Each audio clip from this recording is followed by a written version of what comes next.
Okay, so and a little more about just the Tucson shootings and some of the ramifications. There was all this discourse afterwards about if some of the way politicians are speaking to each other, and the way people, citizens, are speaking to each other in this country could have caused somebody to have so much antipathy towards a congressional member, that wanted to make him assassinate her. And whether or not the way people are speaking to each other affected the young man who did the killing, whether or not it did, I think the fact that this has come up as a big topic in the country now is very important, because there's been such degeneration in the media and in the politicians, just amongst basic ethical conduct. And here you see, why ethical conduct is the foundation of any spiritual practice. Because if we lie, if we use harsh words, if we're cheating and stealing, if sleeping around, then these kinds of unethical actions aside from the negative karma and the effects on oneself and one's immediate family, when one is in a leadership position, it makes the public lose trust.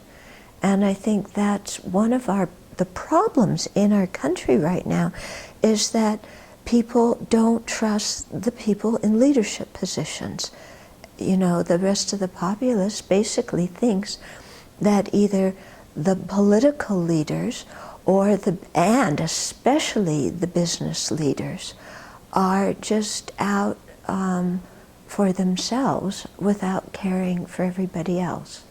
And so that self-centered attitude, you can see so clearly how it's a problem, and the ethical misconduct that they do as a result of that becomes a big problem for the rest of the country. And so leaders we need leaders who are going to lead. Yeah, and to me, a leader who leads shows by example. And you don't have to be perfect. None of us are, but we should do our best. So those in political life, those in business life, any kind of leadership position, in a religious organization, should lead by example. But especially in this country, I think if we had leaders who did that, it would regain the trust of the population, and then people would get along better. Whereas if the leaders are quarreling, and on the media all you see is this incredible way people speak to each other.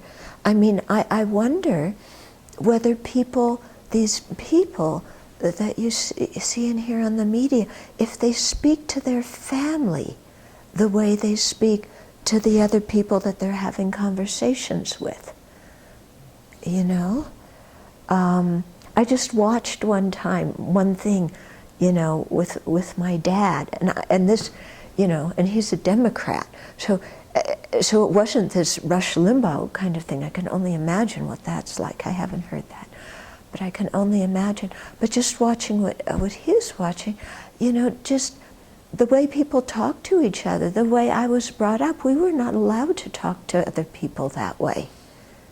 And I think most parents of children in this country, they don't want their children to talk to their parents that way, or to their friends that way, or to anybody else.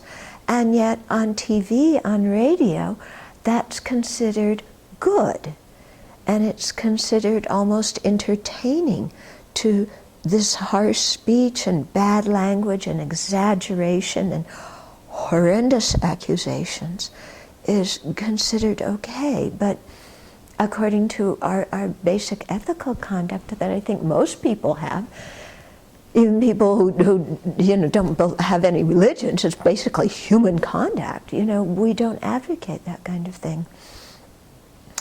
So, I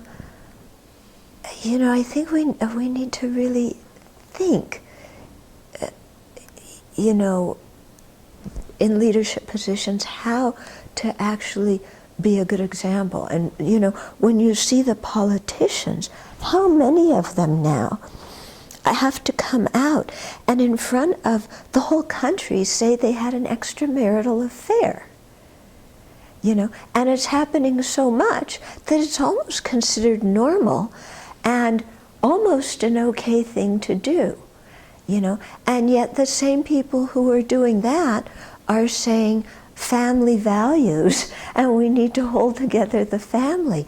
But the chief thing that holds a family together is the way the two partners relate to each other and the trust that exists between the two partners, and so, these people have to get what they're saying in line with their conduct. Yeah? And when that happens, then they'll really be able to lead, because people will trust them and people will value them. Okay? So that's enough today. I didn't even get to Aryadeva, because Aryadeva made some comments about leaders, and I thought I would talk about them, because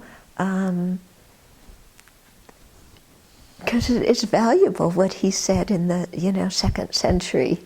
It still pertains right now.